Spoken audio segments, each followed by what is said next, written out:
Ladies and gentlemen, welcome to my review of the new movie, Marry Me. This, of course, is the new film that stars Jennifer Lopez and Owen Wilson, and it's coming out just in time for the big February 14th Valentine's release. Now, in this film, Jennifer Lopez, this is a stretch. She plays a big star.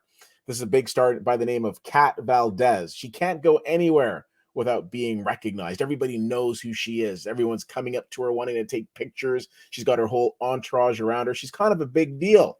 Kat Valdez is about to have a big concert where her and her boyfriend are about to go on stage and perform their big hit, Marry Me, and she's expecting, they're going to get married. It's going to be this wonderful thing.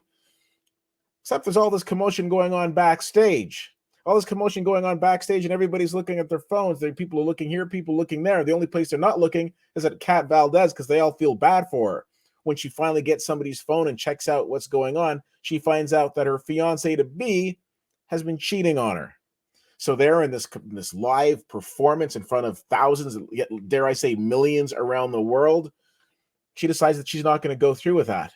Then she sees some guy in the audience holding a sign that says, "Marry Me." And she says, well, why not? And the next thing you know, she's married to Owen Wilson's character, Charlie.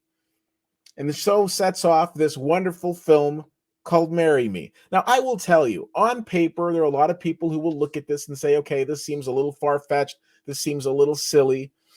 But with all due respect, don't we go to the movies to escape? Don't we go to the movies for some level of make-believe?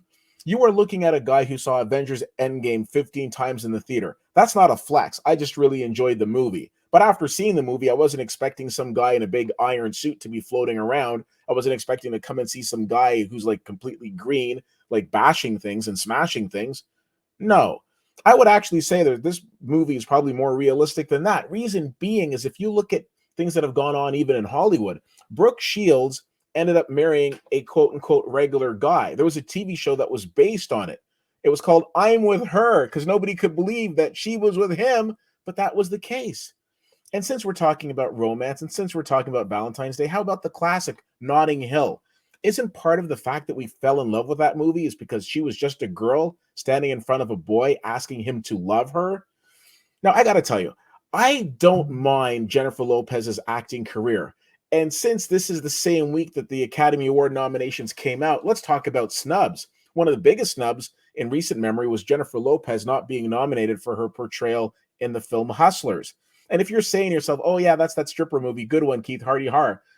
You missed the movie because her performance in that was phenomenal. People were talking about how could it be that she wasn't nominated for an Academy Award for that film.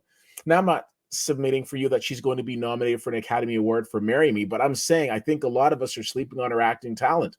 I think Jennifer Lopez is a decent actress, and I think Owen Wilson is perfectly cast in this film as the love interest. He's so likable. He's so aw-shucksy. He's like first cousin to Paul Rudd, aw-shucksy. I'm not saying they're related, but you know what I mean. They're just so connected. That kind of guy that floats under the radar, but is still super sweet in the roles that he portrays. So again, great casting in this. So I'm watching this film and I'm thinking to myself, am I being entertained with what I'm seeing? Of course I am. This is kind of like an updated version of Notting Hill because back then they weren't tweeting and they weren't on the Instagram and there was no TikTok, but you see that in full force in this film. I think both leads do a really great job with the material that they're given in this movie, and I think it's an entertaining film. I have to give a shout out to Chloe Coleman, who plays Owen Wilson's daughter in the film. You saw her in the movie I Spy, bright young actress. She was a scene stealer in My Spy. She's very sweet in this film as well. Sarah Silverman's in this also. I really enjoyed this movie. I thought it was a nice Valentine's Day entry. Now, of course, there are going to be, again, the naysayers, the people who are a little skeptical. If you're looking for a fun film to check out during Valentine's Day, I think Marry Me is the one. I give this movie a B-. Again, I enjoyed it. It does have a couple of hiccups along the way. It is uber predictable, but again, sometimes that's just the way it goes. Decent film. Again, it's not going to be knocking on the door of a great performance like Hustlers or what have you, but I still enjoyed it, and I think you will as well. It's a nice little date movie. If you have the chance to see Marry Me, let me know what you think. CFL_fan on Twitter, Facebook.com/Weedy and WeedyWhittier.com. Thank you so much for checking this out. My name is Keith, and I'll see you at the movies.